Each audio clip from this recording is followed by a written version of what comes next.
이번 남북 정상회담은 예전과 달리 하루만 진행이 될 것으로 보입니다. 과거엔 우리 대통령들이 평양을 갔으니 며칠 머물 수 있었지만 이번엔 판문점에서 열리는 만큼 그럴 필요가 없어진 거죠. 송정 기자가 보도합니다. 위원장을 맡은 임종석 비서실장 주재로 남북 정상회담 준비위원회 첫 전체 회의가 열렸습니다.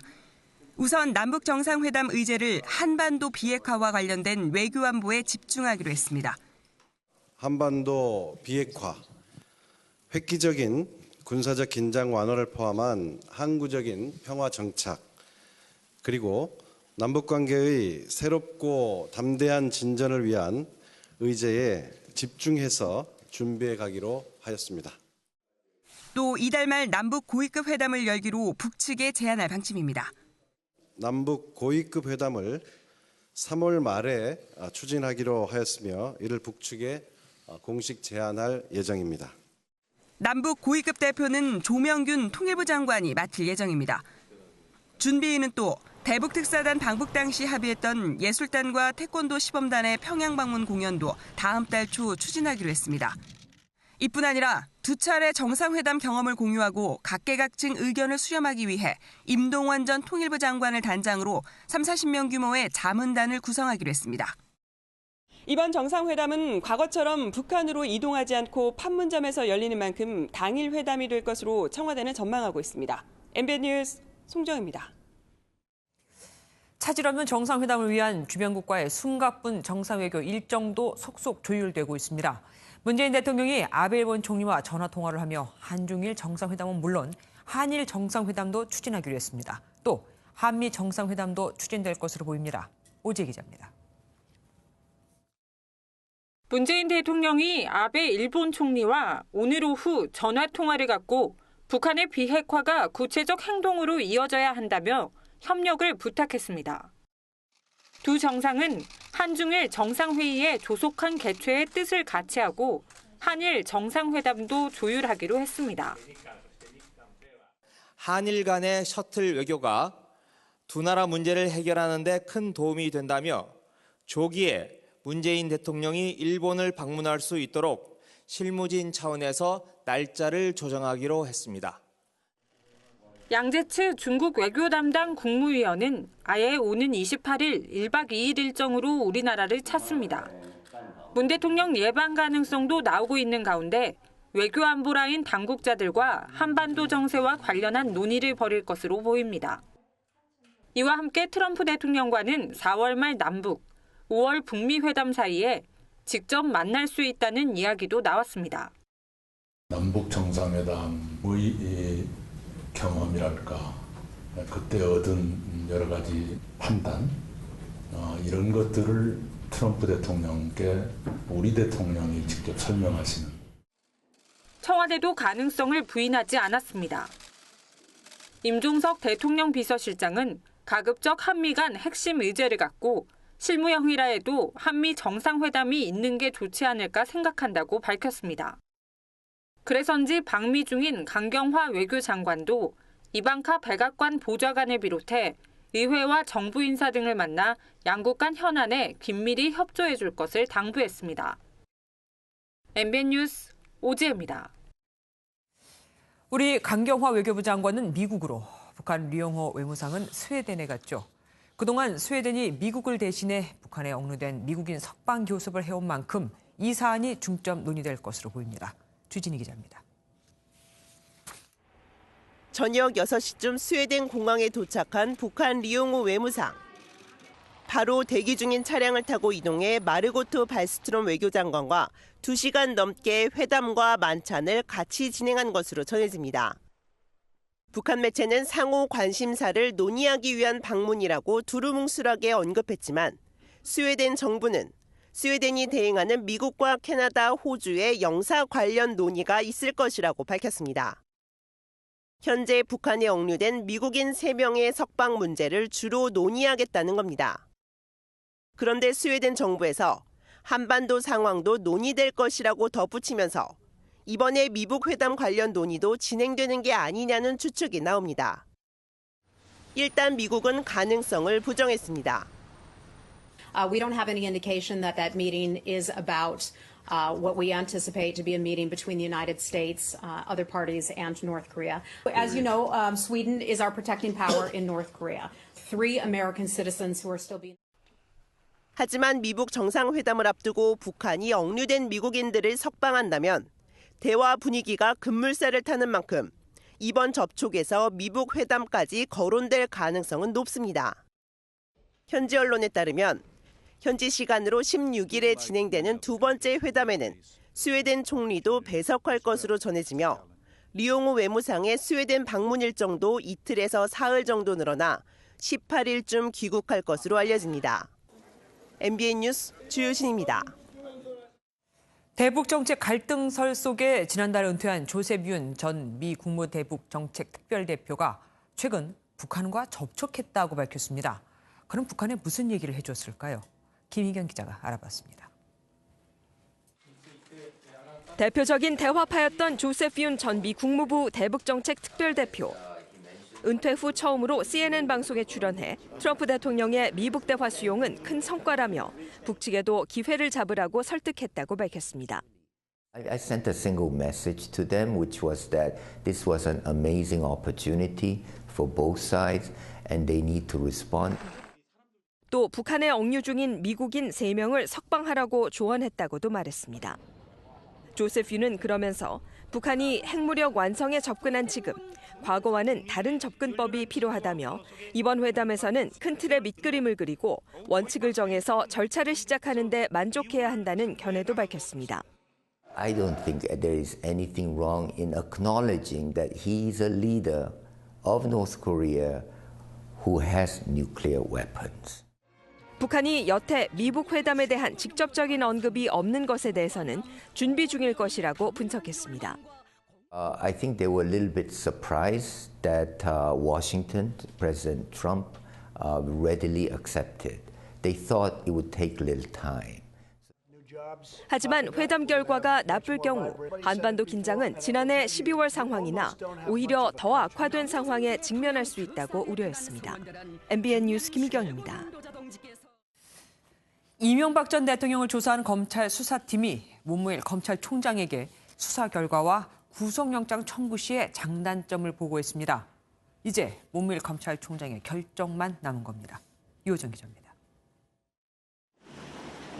문무일 검찰총장이 이명박 전 대통령의 구속영장 청구 여부를 놓고 고심을 이어가고 있습니다.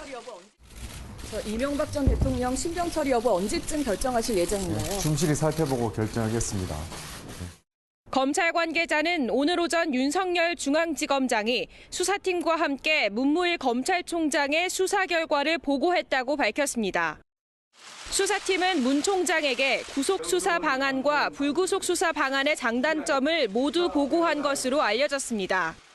하지만 수사팀 내부에서는 영장 청구로 무게가 실리고 있습니다. 이 전 대통령이 혐의를 대부분 부인하고 있는 데다 뇌물 액수가 100억 원이 넘기 때문입니다. 문 총장은 4월 말 남북 정상회담이나 6월 지방선거 등 국가 현안까지도 고려해 구속영장 청구 여부와 시기를 결정할 것으로 보입니다. 검찰은 수사팀 조사 결과와 의견을 종합해 다음 주 초쯤 구속영장 청구 여부를 결정할 전망입니다. MBN 뉴스 유호정입니다. 구속영장 청구 여부야 다음 주 정해질 거고 검찰은 우선 이명박 전 대통령이 다스를 통해 350억 원의 비자금을 조성하고 받은 뇌물도 110억 원대에 달한다고 보고 있습니다. 때문에 곧 이 전 대통령의 재산을 동결할 것으로 예상됩니다. 이혁근 기자입니다. 검찰이 다스의 실제 주인을 이명박 전 대통령으로 보는 근거 가운데 하나는 비자금입니다. 이 전 대통령이 다스를 통해 조성한 것으로 의심받고 있는 비자금은 350억 원. 검찰은 전직 다스 임원에게 분식회계로 비자금을 만들고 이를 세탁해 MB 측에 건넸다는 진술을 확보한 것으로 전해졌습니다. 또 국정원과 기업 등에서 110억 원대의 뇌물수수 혐의도 받고 있어 범죄 수익 전액을 추징할 것으로 전망됩니다. 얼마 전 이 전 대통령 측은 경제적 어려움을 호소한 바 있습니다. 지금 사실은 변호인단은 매우 큰 돈이 들어가는데 그 외에 약간의 어려움이 있습니다. 하지만 지난 2013년 기준으로 이 전 대통령의 재산은 46억 원이 넘고 현재 논현동 자택만 100억 원에 달할 것이란 분석도 나옵니다. 검찰은 이르면 이달 말 이 전 대통령을 재판에 넘기고 재산 동결 절차도 진행할 것으로 보입니다. MBN 뉴스 이혁근입니다. 조사 과정에서 이 전 대통령의 부인 김윤옥 여사도 이름이 여러 차례 오르내렸죠. 지금까지 6억 원가량의 뇌물수수 혐의를 받고 있는데 검찰이 비공개 방문 조사, 출장 조사를 할 것으로 보입니다. 과거 고 노무현 전 대통령의 부인 권양숙 여사도 그렇게 수사를 했었거든요. 안병욱 기자입니다. 김윤옥 여사에 대한 검찰의 비공개 조사가 조만간 이뤄질 것으로 보입니다. 김 여사는 이팔성 전 우리금융지주 회장이 이명박 전 대통령 측에 건넨 뒷돈 가운데 6억 원가량을 전달받은 의혹을 받고 있습니다. 전달책 역할을 한 맞사위 이상주 씨가 최근 검찰 조사에서 이 전 회장에게 받은 돈 일부를 장모인 김 여사에게 건넸다고 진술한 것으로 알려졌습니다. 이에 대해 검찰 관계자는 불법 자금 혐의와 관련해 김 여사가 전달받았다는 내용이 검찰 조사 과정에 포함된 것은 맞다고 밝혔습니다. 이뿐만 아니라 국정원 특수활동비가 김 여사에게 흘러들어갔다는 의혹도 불거졌습니다. 김희중 전 청와대 부속실장은 미화 10만 달러를 김윤옥 여사를 보좌하는 행정관에게 전달한 적이 있다고 진술했습니다. 결국 김 여사에 대한 수사가 불가피하지만 정치적 부담 등의 이유로 공개 소환 대신 방문 조사가 이뤄질 가능성이 큽니다. 실제 지난 2009년 검찰은 고 노무현 전 대통령 수사 당시 권양숙 여사를 부산 모처에서 만나 출장 수사를 진행한 바 있습니다. MBN 뉴스 안병욱입니다. 지금부터 MBN 단독 보도 이어집니다. 이명박 전 대통령은 검찰 조사를 받고 나오면서 위협적인 질문은 없었다고 했지만 이 전 대통령의 변호인은 이미 구속을 각오하고 있습니다. 그래서 이미 이 전 대통령이 구속된 뒤에 플랜 B도 준비를 하고 있습니다. 조성진 기자가 단독 보도합니다. 이명박 전 대통령 측은 검찰의 구속영장 청구는 시간 문제라고 보고 있습니다. 이 전 대통령 측 변호인은 MBN을 만나 소환 조사 당시 이미 수사 절차의 결론은 정해져 있다는 생각이 들었다고 말했습니다. 이 전 대통령 측은 영장 심사에는 출석하겠다는 의사를 밝혔습니다. 변호인 측은 이 전 대통령이 영장 실질 심사라는 제도가 있는 이상 법원에 가서 얘기를 하는 게 정도다라는 입장이라고 전했습니다.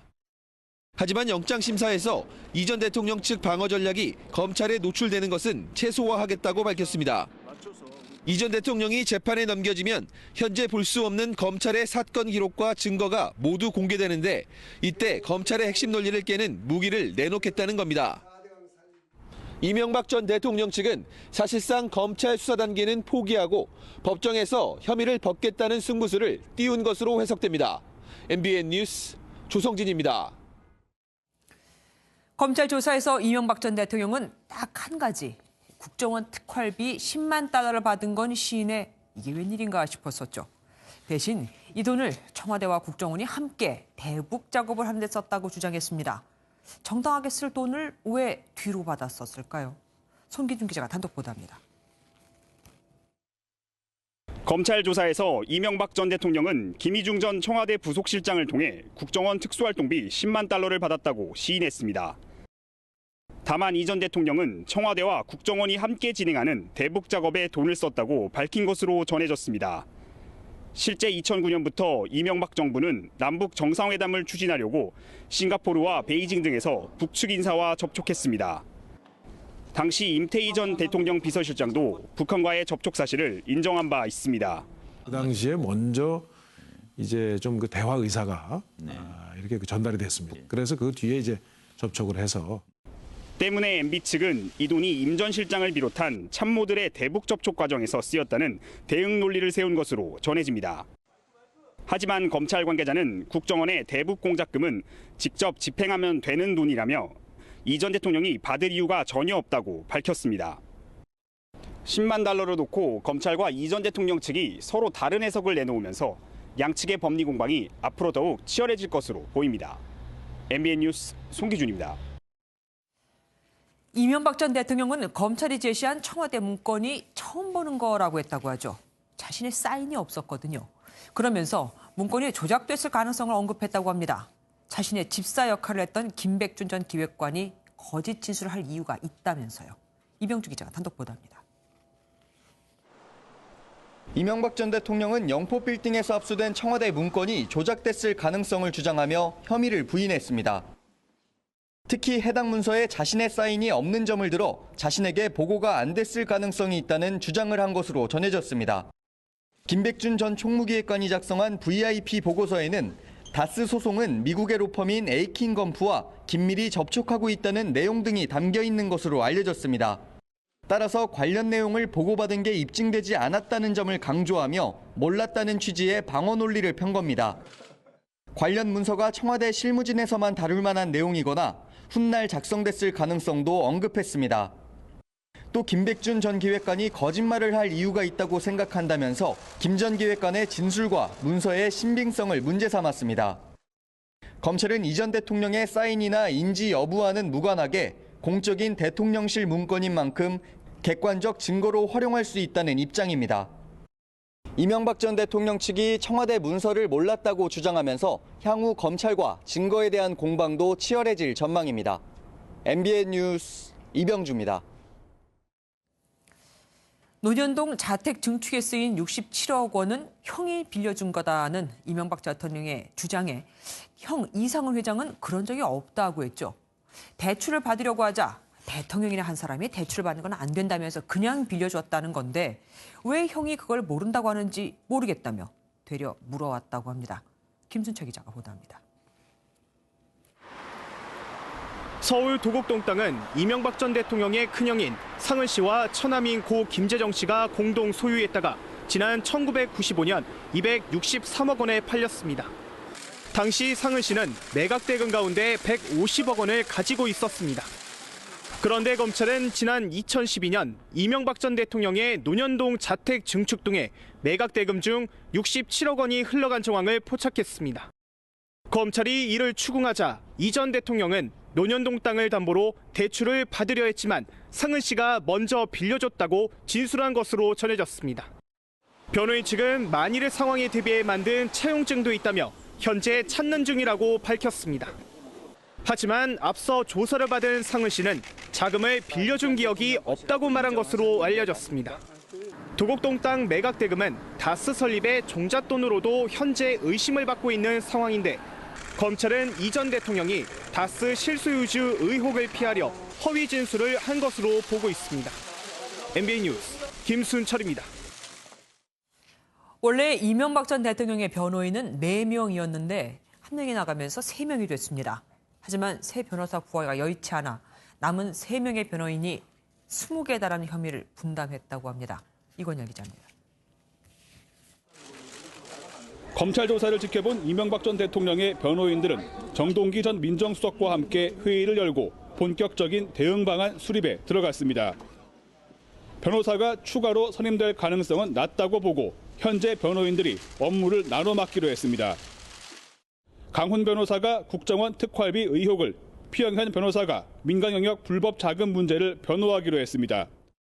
다스와 관련해서는 김병철 변호사가 방어 논리를 개발합니다. 뒤늦게 합류한 박명환 변호사는 수사와 재판 상황에 따라 업무를 맡을 계획입니다. 변호인들은 당장 일주일 동안 구속영장 실질심사 준비자료부터 만들기로 했습니다. 앞으로 이 전 대통령 시절 청와대에서 일한 참모들도 만나 여러 문건의 작성 배경도 알아보기로 했습니다. 이 전 대통령 검찰 소환의 결정타가 된 김백준 전 청와대 총무기획관의 진술에 대해선 허위 가능성이 있는지 살펴볼 예정입니다. 다른 사람들 역시 형량을 줄이기 위해 이 전 대통령에게 불리한 말을 했을 수 있다고 보고 법정 다툼에 대비하기로 했습니다. MBN 뉴스 이곤열입니다.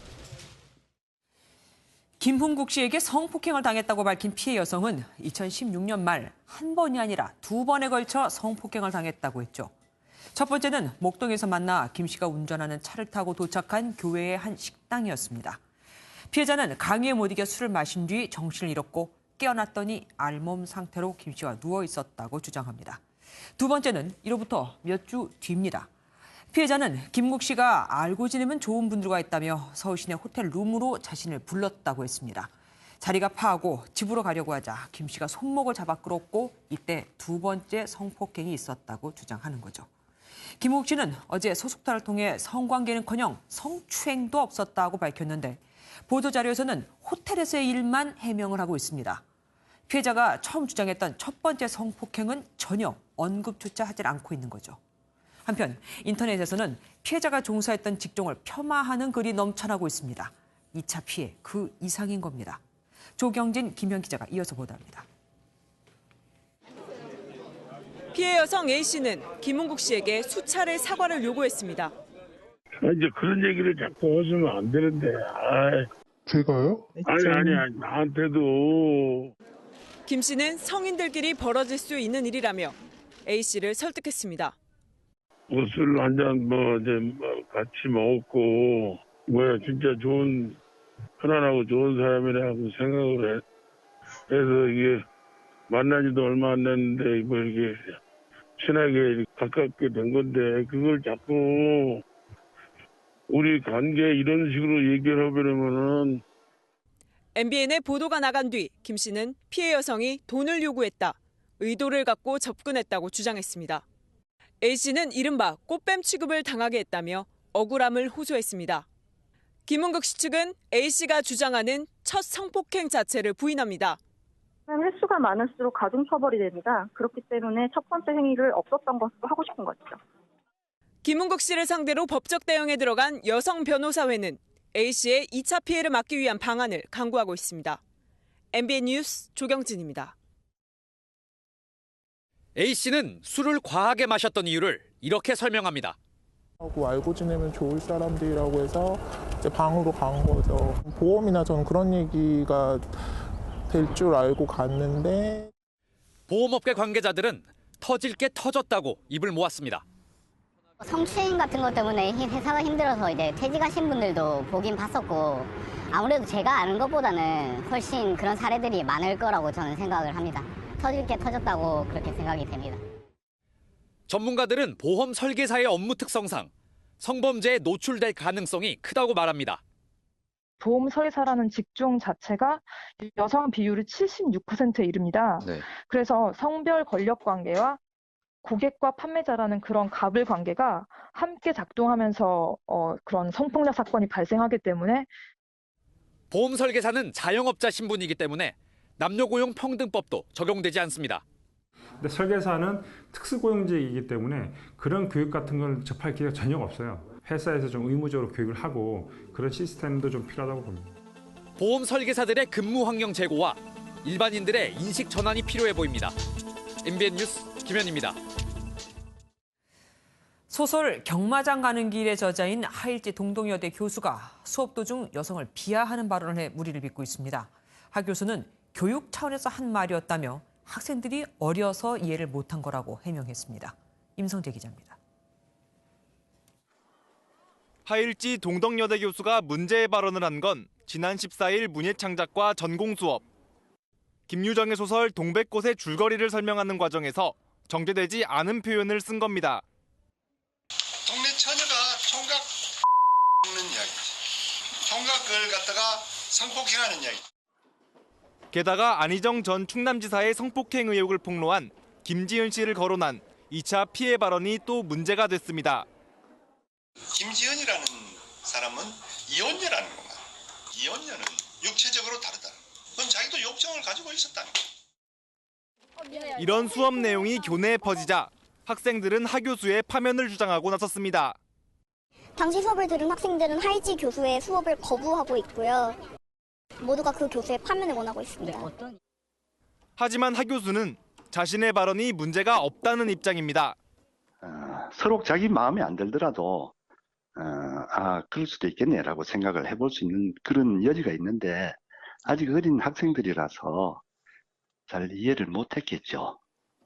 한편 2년 전 하 교수에게 성추행을 당했다는 폭로자가 등장하면서 하 교수를 둘러싼 논란은 더욱 커질 것으로 보입니다. 학교 측은 비상대책위원회를 구성해 수업 내용 등 사실관계를 확인하고 있습니다. MBN 뉴스 임성재입니다. 미투 운동이 활발해지면서 직장인들의 회식 문화까지 바뀌고 있습니다. 남성들끼리만 회식을 하거나 아니면 회식 수를 아예 줄여버리는 겁니다. 이만영 기자가 취재했습니다. 평일 저녁 서울의 한 번화가입니다. 음식점 안을 살펴보니 남성 직장인들만 모여있는 모습이 자주 눈에 띕니다. 여성 직원들 없이 남성 직원들만 모여 회식을 하는 겁니다. 그런 얘기는 나와요. 젊은 사람들이 안 꺼려하는데 사람들은 꺼려하는 사람도 있어요. 회식 자체를 취소하는 회사도 있습니다. 예약 같은 게 좀 취소가 되고 또 손님이 좀 갑자기 좀 줄은 것이 좀 있어요. 아무래도 뭐 여자들하고 같이 오고 뭐 이런 것들 좀 싫어한 것 같아요. 회식 자리에서 성희롱이 많이 발생하다 보니 술에 취해 혹시 모를 논란거리를 만드는 걸 아예 피하려고 회식을 줄이거나 취소하는 회사가 늘고 있는 겁니다. 회식이 안 되는 거죠. 장사가 안 되는 게 장사가. 전문가들은 서로 조심하는 문화가 생겨나는 건 긍정적이지만 부작용들도 경계해야 한다고 지적합니다. 여성이랑 자리 배치를 따로 한다든지 아니면 1차만 하고 여성은 배제시키고 오히려 양성에 대한 갈등을 더욱더 촉진시키는 행위다라고 생각합니다. 미투 운동 때문에 직장인들의 회식 자리 문화도 적지 않은 변화가 일어나고 있습니다. MBN 뉴스 이만영입니다. 정당 지지도가 높아서인지 더불어민주당은 지방선거 도전자들의 내부 경쟁이 심합니다. 문제는 이 과정에서 나오는 흠결들이 나중에 실제 선거를 할 때 타당 후보의 공격 빌미가 되지는 않을까 민주당의 고민이 큰 겁니다. 안보란 기자가 보도합니다. 양기대 시장의 미투 검증 제안에 전적으로 찬성하고 수용합니다. 더불어민주당 전해철 의원이 페이스북에 올린 글입니다. 전 의원과 함께 경기지사 도전을 선언한 양기대 전 광명시장의 미투 검증 제안을 받아들인 겁니다. 사생활 문제로 곤욕을 치른 이재명 전 성남시장을 겨눈 거란 분석입니다. 박수현 전 충남지사 예비후보가 사퇴하는 과정에서도 후보들 간 과열 경쟁은 눈살을 찌푸리게 했습니다. 민주당원인 노모 씨가 박 전 예비후보가 부적절한 행위를 저질렀다고 폭로했는데 그 배후가 당내 경선 경쟁자인 양승조 의원이라는 설이 제기된 겁니다. 양 의원은 사실 무근이라고 반박하며 박 전 예비후보를 도둑에 빗댔습니다. 도둑질한 사람은 도둑질한 것 자체가 했느냐 안 했느냐 이런 사실작전해야지 사람을 신고한 사람이 어떻다 했다는 것은 저는 본말이 전도진. 박 전 후보의 사태로 일단락되는 듯했지만 지역 민심이 심상치 않으면서 당내에선 전략 공천을 해야 하는 게 아니냐는 얘기마저 나옵니다. 충남뿐 아니라 광주 등 호남권에서도 제살 깎아먹기식 경쟁이 과열되면서 당내에선 본선 경쟁력을 떨어뜨릴 거란 우려의 목소리가 나옵니다. 반면 자유한국당은 대구, 경북을 제외한 나머지 지역은 한 명만 추천하기로 해 대조적인 모습을 보이고 있습니다. TK 지역을 제외하면 실질적으로 마땅한 인물이 없는 만큼 한 명만 정해 후보 경쟁력을 강화하겠다는 계획입니다. MBN 뉴스 안보라입니다. 바른미래당 출범 이후 당을 떠났던 안철수 전 대표가 한 달 만에 다시 돌아왔습니다. 인재영입위원장으로 온 건데 이 자리를 수락한 건 서울시장 출마를 수락한 거나 다름없다는 말도 나옵니다. 최영규 기자입니다. 바른미래당 창당 때 백의종군을 하며 일선에서 물러난 안철수 전 국민의당 대표가 한 달 만에 다시 당 전면에 나섰습니다. 6.13 지방선거를 앞두고 인재영입위원장으로 복귀했습니다. 안철수 전 대표님을 우리 바른미래당의 인재영입위원장으로 모시기로 이렇게 결정을 했습니다. 인재영입위원장을 수락한 안 전 대표는 대한민국의 바른 미래를 위해 전력을 다하겠다며 포부를 밝혔습니다. 지금까지 물밑에서 활동을 해왔던 안 전 대표는 주말부터 기자간담회를 갖고 본격적으로 인재 영입에 나설 계획입니다. 당내에서는 안 전 대표가 전면에 나서고 서울시장 후보로도 출마하게 되면 흥행에 도움이 될 것으로 내심 기대하고 있습니다. 다만 서울시장 후보 출마 여부에 대해 안 전 대표가 아직 고민하고 있는 것으로 알려졌습니다. 지지율 정체와 인물난을 겪고 있는 바른미래당이 안철수 전 대표의 복귀로 반전의 계기를 만들 수 있을지 관심이 쏠리고 있습니다. MBN 뉴스 최영규입니다.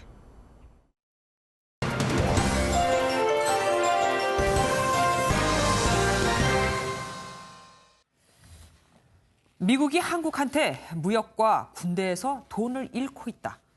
지금은 미군이 남한에 3만 명이 있지만 앞으로는 어떻게 될지 모른다. 한미 FTA 3차 협상 하루 전 트럼프 미국 대통령이 한 말입니다. 한국과의 무역 협상이 뜻대로 되지 않을 경우 주한미군을 철수할 수 있다는 으름장을 놓은 거죠. 백악관과 미 국방부가 진화에 나섰지만 이 해명에 물음표를 가질 수밖에 없는 건 트럼프 행정부에서 주한미군 철수 관련 발언이 나온 게 이번이 처음이 아니기 때문입니다. 그럼 그의 말이 맞나? 우리도 따져봐야죠. 트럼프 대통령은 한국이 안보에서 무임승차를 하고 있다고 투덜대지만 사실 주한미군은 공짜로 있는 게 아닙니다. 한국은 주한미군 주둔에 약 9,600억 원을 내고 있고 곧 1조 원 돌파도 눈앞에 두고 있습니다. 주한미군의 기지를 제거하는 것과 간접적인 혜택까지 다 포함하면 실제로는 미국보다 훨씬 더 많은 비용을 부담하고 있죠.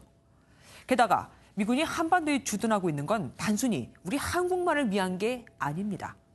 동북아에서 군사적, 경제적으로 자국의 이익을 위해서 있는 겁니다. 이런데도 트럼프 행정부가 수시로 한국에 대해 안보 무임 승차론을 꺼내고 주한미군 주둔이 경제적으로 적자라고 주장한다면 우리도 이번 기회에 아닌 건 아니라고 확실하게 짚고 넘어가야 하지 않을까요? 주한미군의 의미와 손익 구조를 명확히 따져서 주한미군이 공짜로 들어와 있는 게 아니고 그들의 필요성도 크다는 걸 입증해 줘야 합니다. 전쟁이 끝나지 않은 상황에서 주한미군 철수는 우리에게 아킬레스건이 분명합니다. 하지만 트럼프 행정부가 FTA 등 협상용으로만 계속 이 미군 철수 카드를 활용한다면 우리는 어떻게 대응할 것인가? 정부는 이에 대한 답을 갖고 있어야 합니다. 트럼프 행정부가 다시는 주한미군 무임 승차론을 꺼내지 못하게 말입니다. 뉴스 초점이었습니다.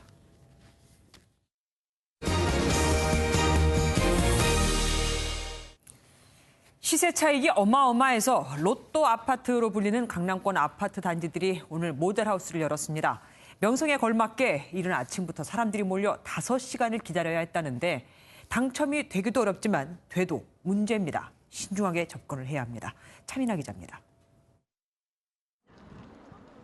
올 상반기 최대어로 꼽히는 서울 강남의 재건축 단지 모델하우스입니다. 이른 새벽부터 인파가 몰리더니 오후엔 줄이 또아리를 틀며 주차장 입구까지 늘어섰습니다. 몇 시간 기다리셨어요? 5시간. 평일인데도 첫날 하루 방문자만 15,000여 명. 겨우 입장해도 내부를 둘러보려면 다시 줄을 서야 할 정도입니다. 주변 시세보다 분양가가 싸 5억 원 안팎의 시세 차익이 가능하다는 심리가 작용한 겁니다. 원칠기삼으로 해야지. 분양가가 조금 싸잖아요. 중소형 타입으로 구성된 강남 한복판의 아파트와 과천역에 인접한 대단지 아파트 역시 로또 아파트로 분류되면서 모델하우스는 하루 종일 북적거렸습니다. 인기가 많은 데다 강남권은 평균 가점이 60점대여서 당첨 자체는 하늘의 별 따기. 그래서 일부 추첨제가 적용되는 중대형이나 부적격자 물량 등을 노리기도 합니다. 청약으로는 좀 안 될 것 같아요. 추첨이라도 혹시 가능하면 해볼까 하고 지금. 이렇게 해서 당첨이 돼도 문제입니다. 중도금 대출이 막힌 데다 정부 조사까지 각오해야 합니다. 많게는 10억 이상 중도금을 스스로 마련을 해야 되는 데다가 세무조사 가능성도 있기 때문에 당첨 못지않게 투명한 자금 계획이 필요한 것 같습니다. 강남권 알짜 아파트 등장에 분양시장이 들썩이고 있지만 실수요자 중심의 신중한 접근이 필요해 보입니다. MBN 뉴스 차민아입니다. 쾌적한 단독주택에서 살고 싶다는 꿈으로 타운하우스에 대한 관심이 많으신데 이런 곳들도 있습니다. 입주 날짜가 한참 지났는데도 입주를 못해 떠돌이 생활을 하고 있는 겁니다. 생각보다 꽤 많습니다. 윤기란 기자가 단독 보도합니다.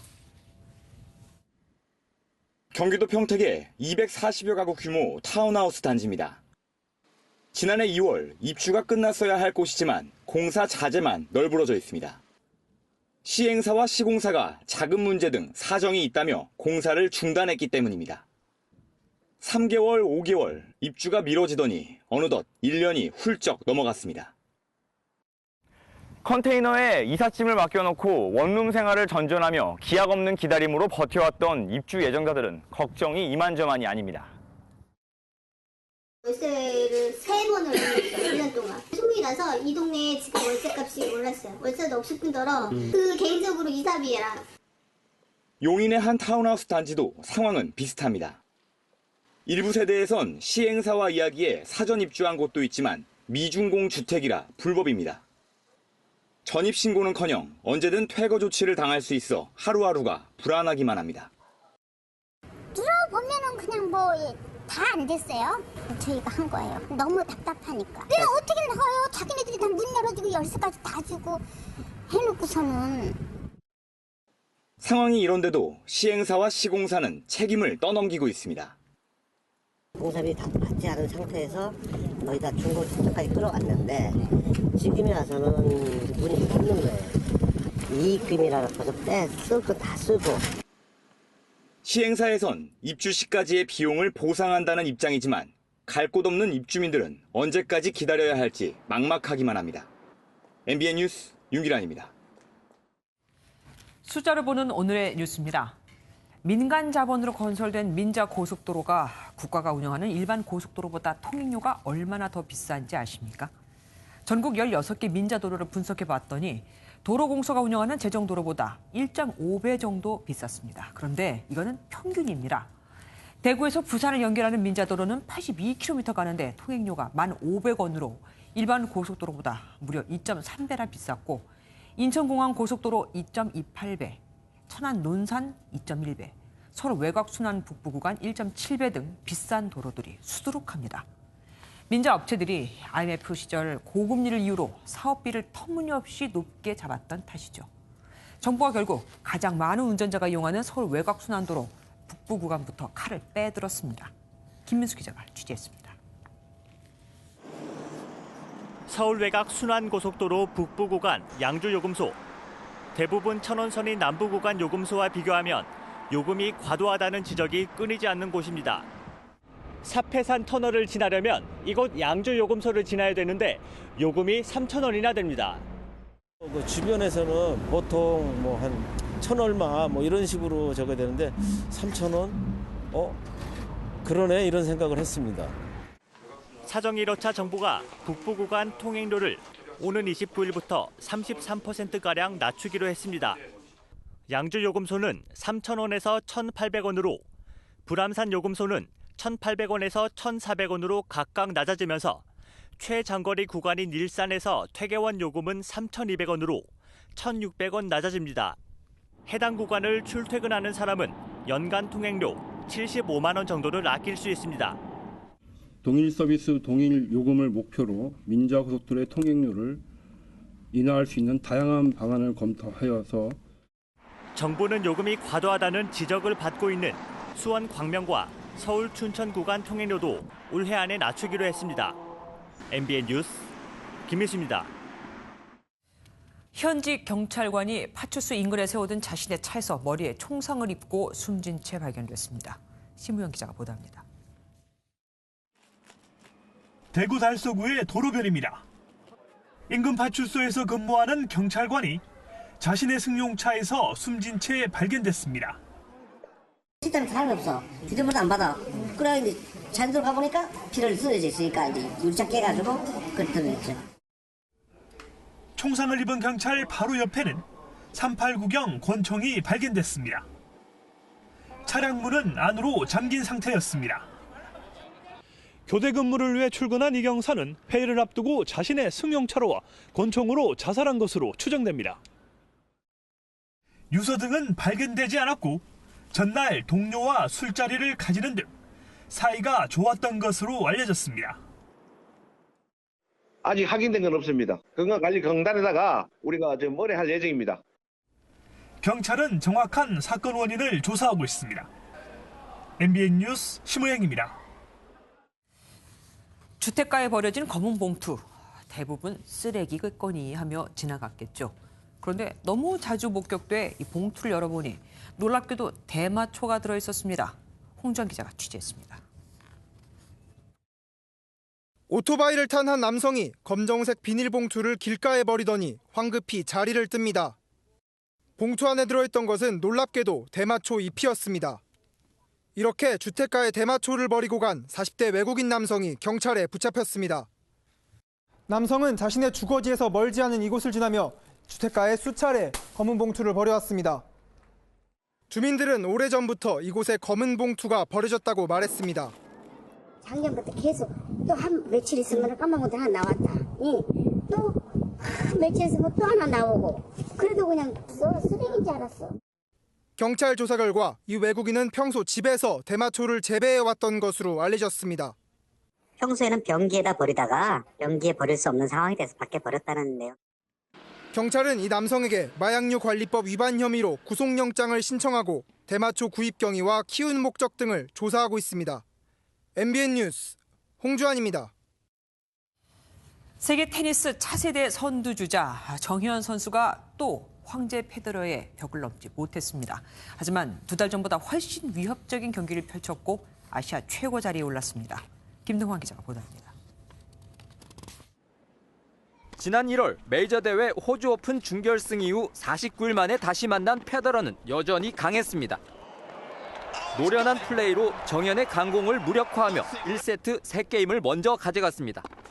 하지만 정현은 특유의 날카로운 스트로크로 페더러를 괴롭혔습니다. 연속 3게임을 따내 3대3으로 균형을 맞췄고 2게임씩 주고받으며 팽팽히 맞섰습니다. 그러나 마지막 서브 게임을 내줘 1세트를 뺏긴 게 아쉬웠습니다. 정현은 2세트 급격히 힘이 떨어지며 페더러에 끌려갔고 결국 세트 스코어 0대2로 졌습니다. Yeah, in first set I have few chance to win, but he played really good in first set, and however I'm just great experience last 2 weeks. 다시 페더러의 벽에 막혔지만 정현은 최고 수준의 스트로크로 황제 자리를 위협했습니다. 서브 에이스 개수 12대 0이 말해주듯 서브 위력만 키우면 해볼만 합니다. Yeah, and he's a great player, so I'm happy I found a way. 정현은 이번 대회 8강 진출로 세계 랭킹을 23위로 끌어올렸습니다. 일본의 니시코리 게이를 뛰어넘어 아시아 넘버원이 됐습니다. MBN 뉴스 김동환입니다. 미세먼지로 일상에 불편을 겪는 국민들의 청원이 이어지면서 관련 대책도 쏟아지고 있습니다. 어린이집에는 미세먼지 신호등이 설치됐고 공중전화 박스는 생활 미세먼지 측정소로 바뀌고 있습니다. 민지숙 기자입니다. 3명의 자녀를 둔 어머니가 청와대 국민청원 게시판에 올린 글입니다. 미세먼지 때문에 아이들이 마음껏 나가놀지 못하는 것이 화가 난다는 내용입니다. 마스크 무상 지원과 수소차 펀드를 만들자는 글을 비롯해 미세먼지 관련 국민청원은 1,500건이 넘습니다.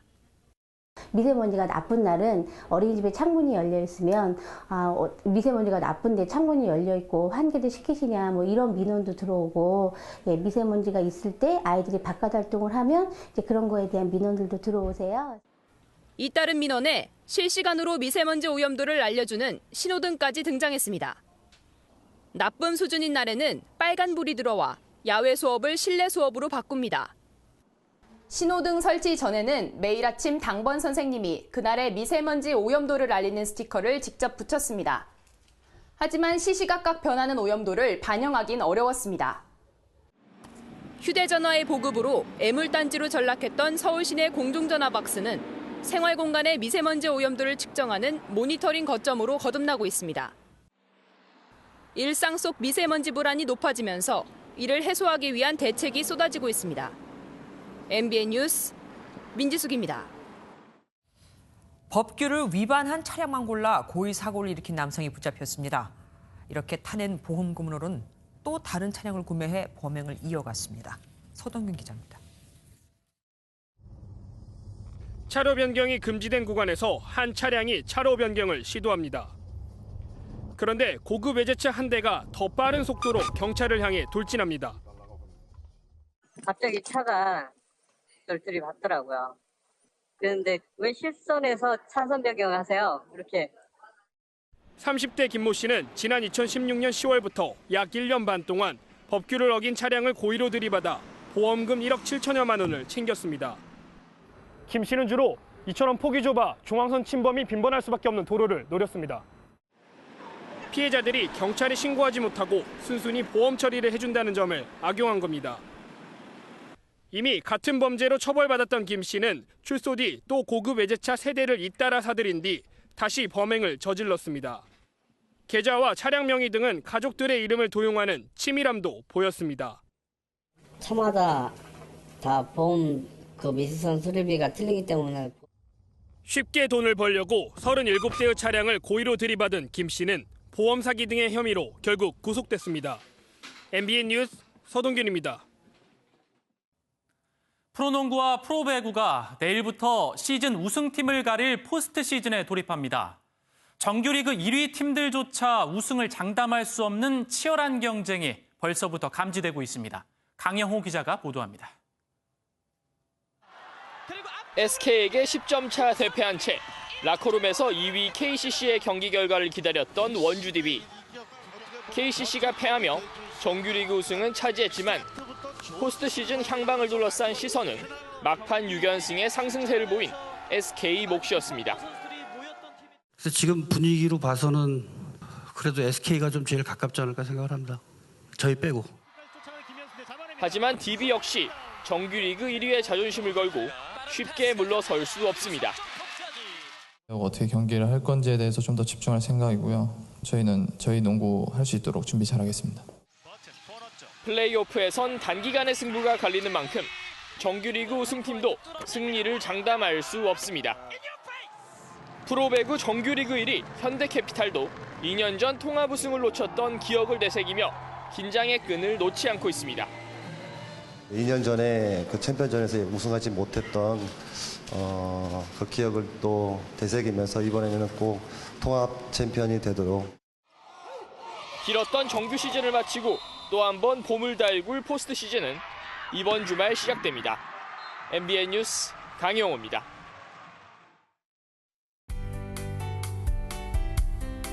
오늘 바람은 차가웠지만 햇살은 봄을 느끼기에 충분했습니다. 주말인 내일도 온화한 봄 날씨가 예상되는데요. 아침에는 기온이 내려가 꽤 쌀쌀하겠습니다. 특히 내일 아침 곳곳이 영하권으로 내려가는 곳도 있을 것으로 보여 아침까지는 찬바람이 불며 평년보다 낮은 기온을 보이겠습니다. 오후부터는 따뜻한 봄 햇살이 비추면서 기온이 오르겠습니다. 때문에 일교차는 무척 큰 폭으로 벌어질 것으로 보이는데요. 아침이나 저녁 시간에도 활동하실 계획이라면 카디건이나 머플러 등을 꼭 챙기셔야겠습니다. 오늘 밤까지는 영남 해안과 제주를 중심으로 바람이 무척 강하게 불겠습니다. 내일 중부지방 고기압의 영향권에서 맑은 하늘을 보실 수 있겠습니다. 대기질도 좋을 것으로 예상됩니다. 남부지방 아침에는 대구 영하 1도, 전주 0도 등 평년보다 낮은 기온을 보이겠습니다. 동해안 강릉 아침에는 영하권에서 출발하겠고 바람도 강하게 불면서 체감 온도는 더 낮겠습니다. 일요일에는 차차 흐려져 밤에 충남과 호남에서 비가 오겠고 월요일에는 충청과 그 밖의 남부지방으로 확대되겠습니다. 날씨였습니다. 뉴스팔이 선정한 이 한 장의 사진입니다. 식약처가 어린이 정서 저해 식품으로 고발 조치한 담배 모양 사탕입니다. 어린이 정서에 저해되는 담배, 술 모양 등의 사탕과 과자를 유통하는 건 원래 불법인데 이런 게 그래도 팔리고 있었네요. 담배 모양 사탕을 팔았던 사람들에게 꼭 묻고 싶습니다. 당신의 자녀에게도 저 담배 모양 사탕을 먹일 건가요? 뉴스팔 여기서 마치겠습니다. 함께해 주신 여러분 고맙습니다.